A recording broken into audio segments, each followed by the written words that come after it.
Hey, what's up? I'm Steve. First time doing this. I figured I'd try something new. Um, yeah, I don't know. Seems to, I don't know. Woke up this morning pretty early.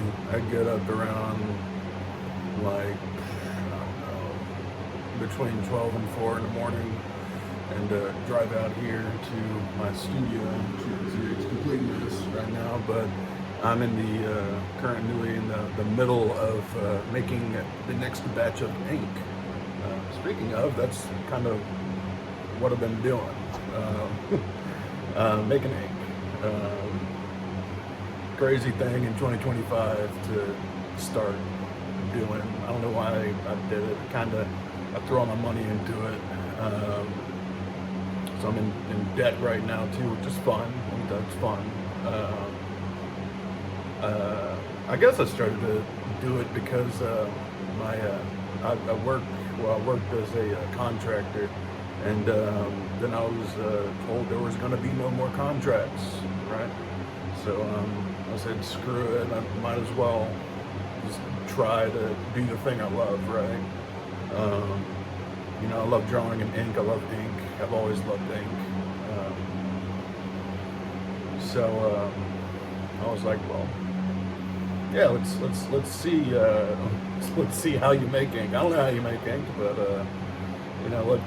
let's try and figure it out, right? So yeah, that's what I'm doing this morning. Woke up pretty early. Don't know what I'm doing. you know. It's like, the old phrase, if it's broken, don't fix it. Well, it's pretty broken, so, I'm going to try and change things around. Just a quick blurb about me. I'm still recovering from a broken back, neck issues, shoulder issues from it. My knee's all messed up. I don't know what's wrong with it. So it's a clusterfuck right now, but yeah, I'm just trying something different. I typically have avoided, the camera at all costs because social anxiety. Yeah, to name one thing, but I've always just kind of been more comfortable behind the camera. But just trying to mix it up and kind of stepping out into the unknown a little bit. Me and my busted ass, busted glasses. So yeah, just gonna kind of record the things that I kind of do every single day. So far it's just been wake up and get to my, messy studio that I definitely need to clean. But that's a different story. But yeah, so sorry for the shaky camera too. Ooh. So this is kind of my current setup. It's all janky. This is solution that I've been filtering. This is its pre-stage. Let's see if we got any in here. Oh, I do. And this is post filter. See the difference? Boom, all grimy. Boom, not grimy, right? I've been filtering this through a 2000 mesh screen. I clean it using ultrasonic stuff, so I do that periodically. Got a big old fan blowing it, so. Next up, we got the centrifuge. You can see, I use it to separate out the acidic water. You can kind of see this stuff. But yeah, it pretty much spins it at around 2,000, well, it's around 4,000 RPM. And it separates out the acidic water from the pigment. So, this is my pigment cup. This is what I put it into. See, it's kind of caked on there, but and then this is the acidic water afterwards. And then what I do is take the acidic water, check out all that trash, good stuff, and I, funnel it into, different containers. I've got 5-gallon jugs. I've kind of ran out of storage for my solution. And then what I got over here, this is, I have, this is my vacuum filter setup. And I've got, this isn't pee, this is kind of the, acidic water that I talked about. It's all the sugars, all the oils, all the tannins. So I'll take, this stuff right here, and I'll put it into this, turn on the pump, and this is what I get afterwards. You can kind of see down under that right there. That's the membrane filter that kind of catches all of the pigment. It's kind of cool. Let me see. Oh yeah. Then what I do after that, typically on most days, is these are my pigment pans. I just pulled out a batch yesterday, but typically I'd fill the, put the solution in here to dehydrate, and that's from my that's from that pigment cup, right? So I'll take that pigment cup and take everything that comes out of it into these little pans right here, and then I'll either pop it in here, my little convection oven, or if I have a little dehydrator too. This has got stuff in it. See how it's all sludgy?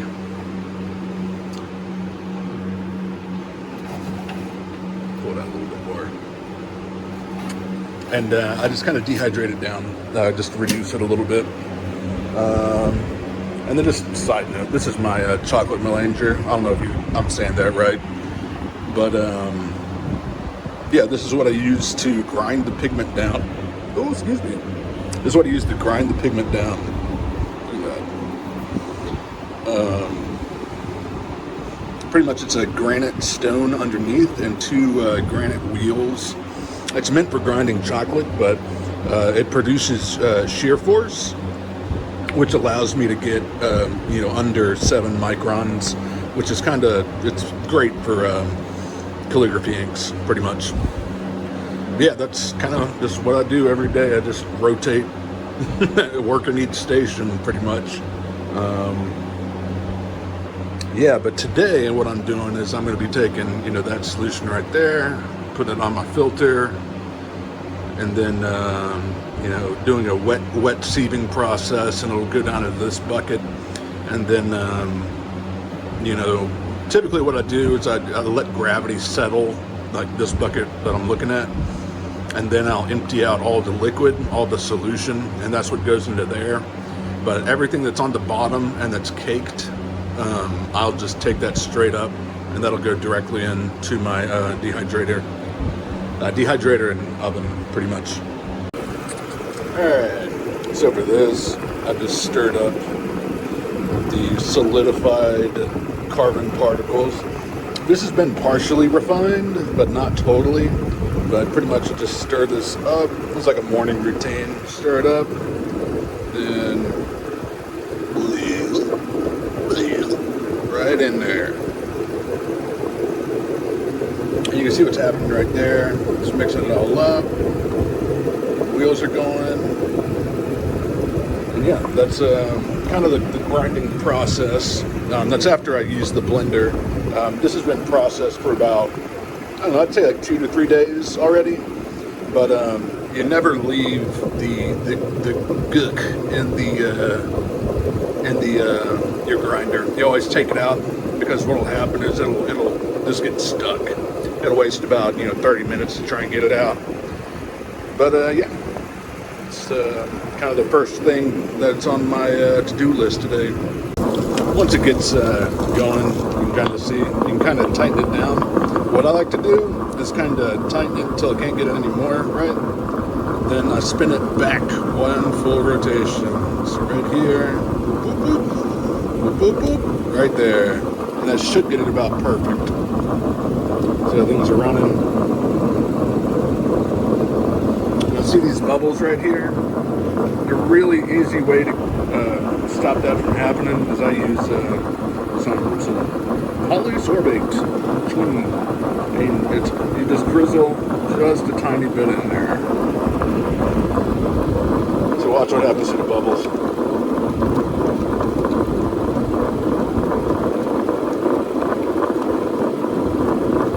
See what's happening?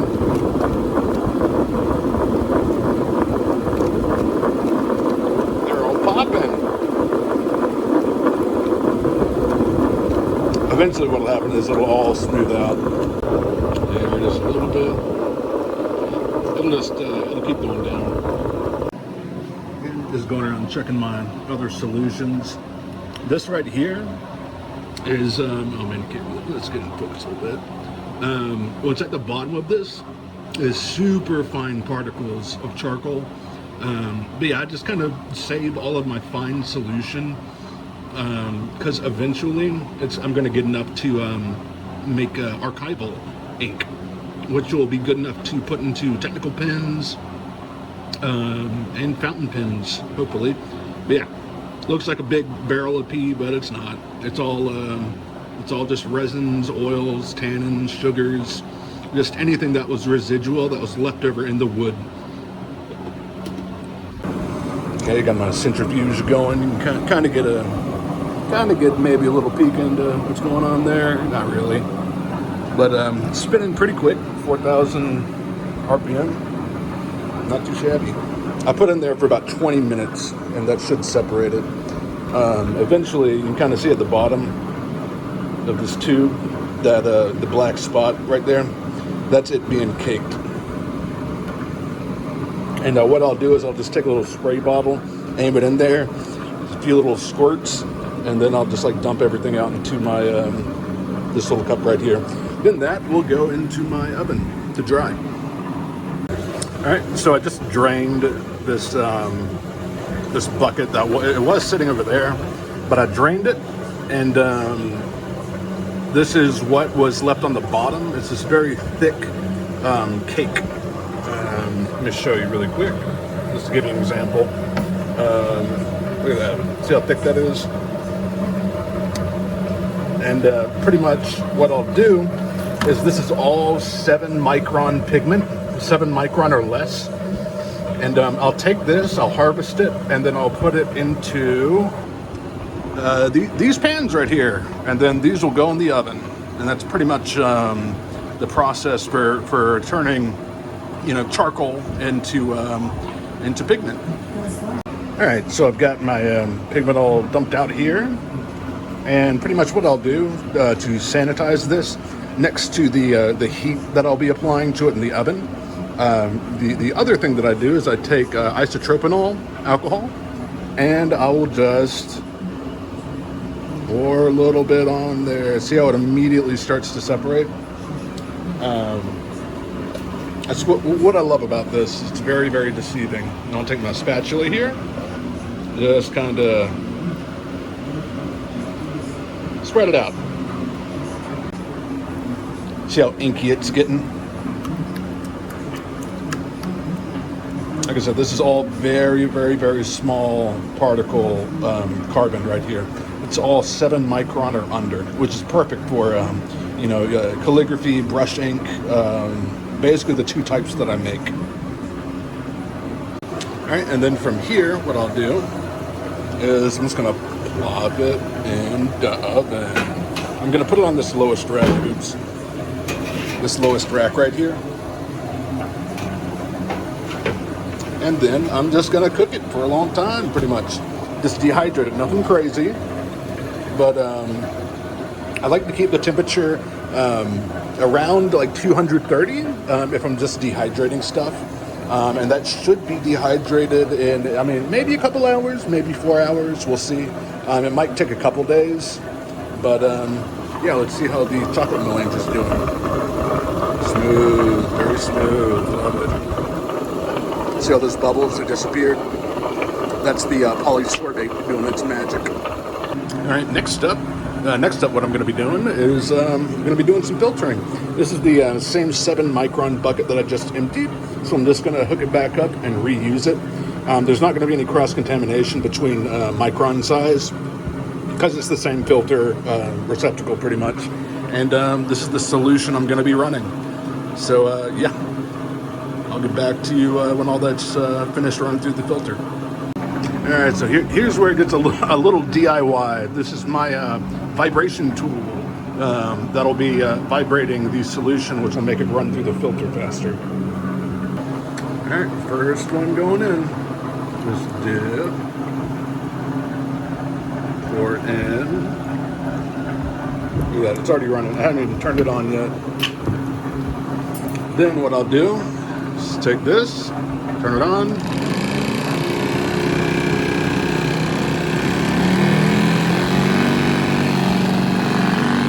And it'll just do its thing.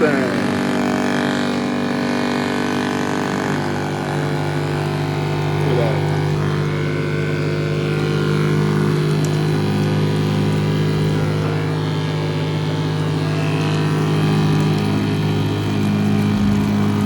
Okay, and that's pretty much the process. Then I just sit here, monitor it, make sure it does its thing. It's kind of a cool little DIY system. It's the best I got right now.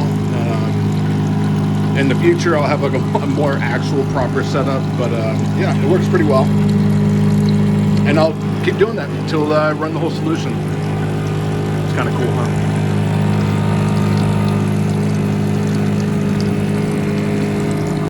All right, flash forward to a little bit later. I've got most of it filled up, and I have go ahead and mixed tomorrow's batch of solution to run. And as far as the studio is concerned, it's kind of it for me today.